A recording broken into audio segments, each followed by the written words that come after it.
Dieses Jahr ist das Thema, das System ist krank. Wir wollen an die Finanzkrise anknüpfen. Es läuft viel schlecht. Leiharbeit, geringe Löhne, keine Übernahme nach der Ausbildung. Wir wollen das aber auch am System festmachen. Ich verteile Zettel für die unbefristete Übernahme von Auszubildenden. Gerade diese Übernahmekriterien, ne? Mit so Bewertungssystemen, kritisiere ich voll und ganz. Ein Mensch kann nicht einen anderen bewerten. Das ist nicht immer subjektiv und nicht objektiv. Richtig.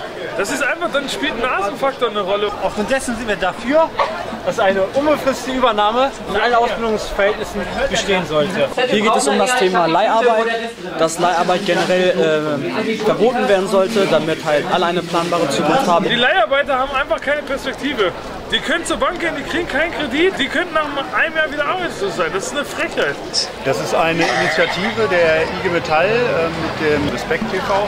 Und da geht es um gegen Rassismus und Diskriminierung. Dafür haben wir dann auch das Anti-Idiotikum zur Steigerung der Intelligenz. Hier geht es um das Thema Griechenland. Wir wollen hier ein bisschen thematisieren, weil immer in den Medien gesagt wird, die Griechen sind selber schuld an ihrer Situation. Wir sagen, das System ist krisenanfällig und dass es nur gerade sie getroffen hat, das ist eben reiner Zufall gewesen und sie sind daran nicht selber schuld, sondern das ist eben systembedingt.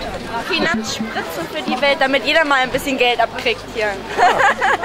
Was auf meinem Zettel draufsteht, da ist kurz beschrieben, warum Studiengebühren sozial selektiv sind. Selbst wenn man irgendwie sich zum Studium entscheidet, aber aus ärmeren Verhältnissen kommt, muss man natürlich nebenbei noch jobben. Weil Auszubildende oft als billige Arbeitskräfte benutzt werden, vor allem in der Gastronomie. Das heißt, es sind weniger die fehlenden Ausbildungsplätze, sondern die Qualität der Ausbildung, unmögliche Arbeitszeiten, keine Ruhezeiten. Und wenn sie eine Ausbildung haben, dann landen sie danach in prekäre Beschäftigung. Und das ist ja nicht Sinn und Zweck der Sache. Wir bilden Facharbeiter aus und die sollen auch ordentlich bezahlt werden. Es wird Zeit, dass wir uns irgendwie mal auf den Weg machen, eine andere Gesellschaftsform zu suchen. Eine Gesellschaft, die solidarisch miteinander lebt und nicht irgendwie auf Konkurrenz und Profitmaximierung basiert.